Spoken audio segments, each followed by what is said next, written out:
அடுத்த கேள்வியை கேட்கலாம். பெண்கள் பகுதியிலிருந்து இப்போது கேட்கலாம். முஸ்லிம் அல்லாத சகோதரி முதலில் கேள்வி கேட்கலாம். எல்லோருக்கும் மாலை வணக்கம். என் பேர் ஆர்த்தி. நான் ஒரு இன்ஜினியரிங் ஸ்டூடெண்ட். பெரும்பாலான மதங்கள் அதற்குண்டான கோட்பாடுகளை வைத்திருக்கிறது என்று நான் நம்புகிறேன். இந்து மதமாகட்டும், கிறிஸ்துவ மதமாகட்டும் அல்லது இஸ்லாம் ஆகட்டும், அதற்கென்று ஒரு நம்பிக்கையை வைத்திருக்கிறது. முக்கிய மதங்களான இந்துயிசம், கிறிஸ்டியானிட்டி, இஸ்லாம் போன்றவை நீண்ட நெடுங்காலமாக இருப்பதை நாம் பார்த்து வருகிறோம். அதனால் இந்த மதங்களில் அடித்தல் திருத்தல்கள் காலத்திற்கேற்ப மாறி இருக்கலாம். இது போன்ற அடித்தல் திருத்தல்களால், அதாவது இந்த சட்ட மாற்றங்களால் சில நன்மைகளும் நடந்திருக்கலாம், அதே சமயம் சில தீமைகளும் நடந்திருக்கலாம். என்னுடைய கேள்வி என்னவென்றால், நாம் ஏன் குரான் மற்றும் வேதம் போன்ற மத நூல்களின் அடிப்படையில் வாழ வேண்டும்? குரானில் உள்ள நல்லவையையும் வேதத்தில் உள்ள நல்லவையும் எடுத்துக்கொண்டு தவறானவையை விட்டுவிட்டு அதன் அடிப்படையில் நாம் ஏன் ஒரு நல்ல வாழ்க்கையை வாழக்கூடாது?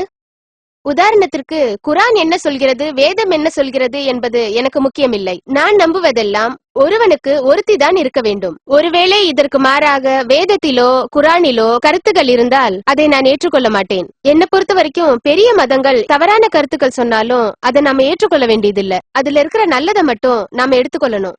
நாம எதுக்கு இங்க ரெண்டு பெரிய மதங்களோட ஒற்றுமையை பத்தி பேச வந்திருக்கோம்? எதுக்காக மதங்களுக்குள்ள வித்தியாசத்தையும் ஒற்றுமையை பத்தி பேசணும்? அதுக்கு பதிலா நாம ரெண்டு மதங்கள்ல இருக்கிற நல்ல கருத்துக்களை எடுத்துக்கிட்டு ஒரு நல்ல வாழ்க்கையை வாழக்கூடாது? என்னோட கேள்வி. சகோதரி அருமையான கேள்வியை கேட்டிருக்கிறார். மிக அருமையான கேள்வி, காலத்திற்கு ஏற்ற கேள்வி. நாம் ஏன் மதங்களை பின்பற்ற வேண்டும்? ஏன் இந்து மதம், ஏன் இஸ்லாம், ஏன் கிறிஸ்தவ மதம்? அனைத்து மதங்களிலும் இருக்கும் நல்ல விஷயங்களை மட்டும் பின்பற்றலாமே. ஆனால் எது நல்லது எது கெட்டது என்று தீர்மானிப்பது யார்?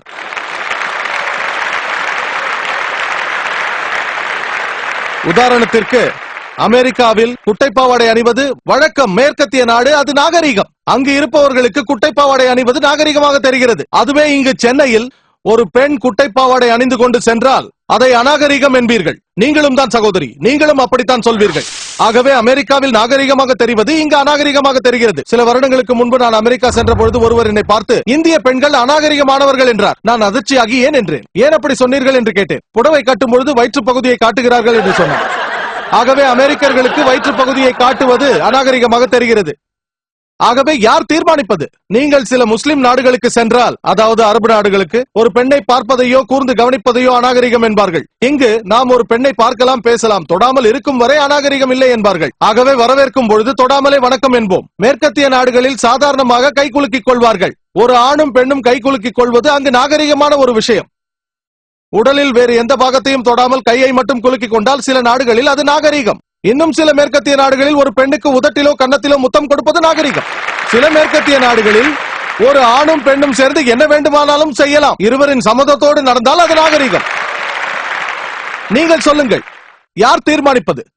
யார் முடிவெடுப்பது? அமெரிக்காவில் நிர்வாண கடற்கரைகள் உள்ளன. 2 மாதத்திற்கு முன்பு டைம்ஸ் ஆஃப் இந்தியாவில் ஒரு கப்பலை பற்றி படித்தேன். ஒரு புது கப்பல், நிர்வாண கப்பல்.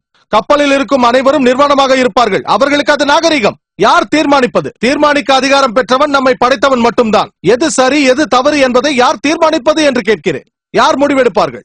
நல்ல விஷயங்களை மட்டும் எடுத்துக் கொள்ளுங்கள் என்று நீங்கள் சொல்வதை நான் ஏற்கிறேன். நான் முழுமையாக ஏற்றுக்கொள்கிறேன். மதங்களின் நல்ல விஷயங்களை தேர்ந்தெடுங்கள். அதைத்தான் நான் செய்துள்ளேன். வேதங்களில் இருக்கும் நல்ல விஷயங்களை தேர்ந்தெடுத்துள்ளேன்.